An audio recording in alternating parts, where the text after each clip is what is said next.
Good evening. It is Thursday night, March 19th. I am coming to you this evening with the purpose of reading to you our social studies passage that you guys have to read on Friday. So I just want to go over a few things first in regards to the social studies. So the first passage that you're going to be reading for social studies, like I mentioned earlier, they're all going to be about the Greeks. That's kind of where we left off when school was postponed there. So the first one that you're going to read is called Ancient Greek Olympics. And on that sheet, you should have a passage on one side and then three comprehension questions about the passage on the other side. I'm going to go ahead and try to show you that here. Hopefully, I'll do a better job than I did this morning. But the passage looks like this. Okay? And you'll see on the passage on the right hand side, there's a box there with some note taking strategies. I don't care if you use those note taking strategies or not. Honestly, they probably could help if you did use them, but I am not going to require you to do that. Um, Next, I'm going to shift over here to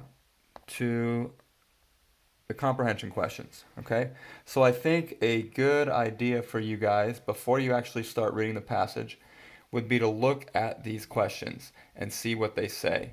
That can kind of give you a focus while you're reading, so you know exactly what you're supposed to be looking for as you're reading about the original Greek Olympics here. So I'll just go ahead and do that right now. Um, Question one says, why were Greek Olympics held? What was the reasoning behind it? And what did the athletes compete for? What were they trying to win when they competed in these competitions? So that's question one. So you'll be on the lookout for that information. Question two says, how are today's Olympics different from the ancient Greek Olympics? I will tell you there's an entire paragraph that is pretty much devoted to that question. So be on the lookout for that. And then the third question is, when were women able to compete in ancient Olympic Games? And what were they allowed to compete in? So those are your three questions. It's a good idea to look at those first. That way you know you have focus for while you're reading, and you can really pay attention for those details to answer those questions as you read.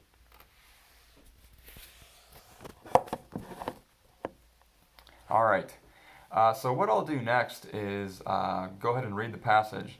Now for social studies, the only thing you'll have to do Friday is read this, answer those three questions, and I'd also like you to keep working on that diary and journal. I'm actually going to try doing it myself. I have not started mine yet, but I'm probably going to try to go even way back to next week. I had a kind of an interesting experience today. I went to grocery shopping this afternoon, and it was one of the most interesting grocery shopping experiences I've probably ever had in my life.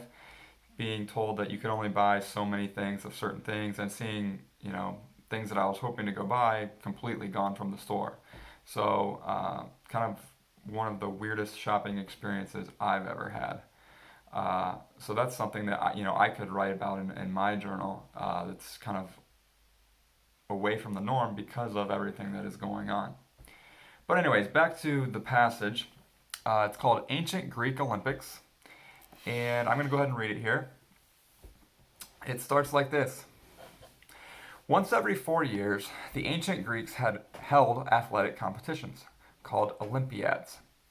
Olympiad means a period of 4 years. These games were held in Olympus to honor Zeus, the head god. The first recorded games occurred in 776 BC, but it is likely that they had been held for hundreds of years before. They continued until 394 CE, when the Romans outlawed the games. We talked about that earlier in the year, the difference between BC and CE, so hopefully you kind of remember that. Next paragraph.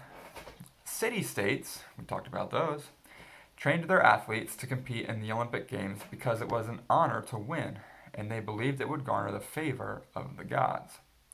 The athletes did not compete for gold medals, however.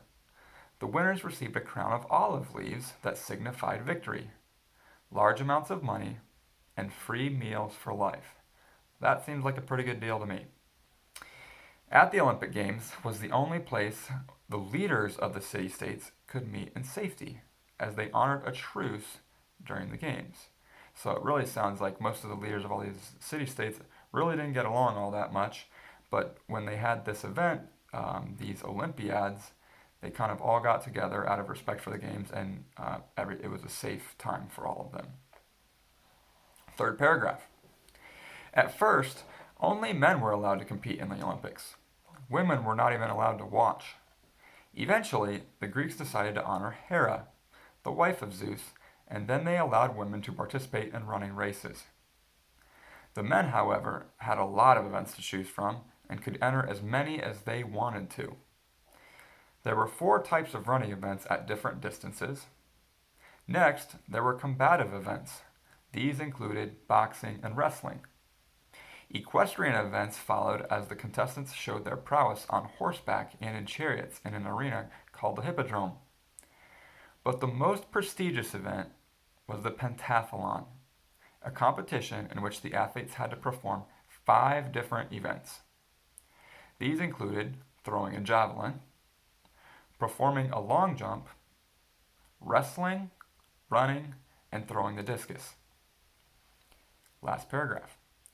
Today's Olympics, which date back to 1896 CE, include a vast array of events that were not included in the original games. Modern games are broken up into summer sports, which include 42 events, and winter sports that include 15 events. Today's athletes usually compete in one area, such as gymnastics, but in several events, like floor exercises and uneven parallel bars. Ancient Olympics were often violent and bloody, while today's Olympics attempts to measure an athlete's ability without bloodshed. So that's the prompt there, or the passage, I guess you could say. So the only other thing you'll have to do then today for social studies is go to the other side of the paper and answer those 3 questions about this passage. Hopefully it's kind of interesting to you. I mean, I always look forward to the Olympics happening every 2 years. It's kind of neat to see different athletes from all over the world competing in the same events. So hopefully that you found this a little bit interesting, and I think it's kind of interesting that these happened so long ago and that they're still being held today. So again, we just read the passage. You have to answer the 3 questions on the back. Please write with complete sentences. And also make sure you do your diary or journal entry today. And that's all you have to do for social studies. So I hope you're having a good week, and I hope you have a good day today.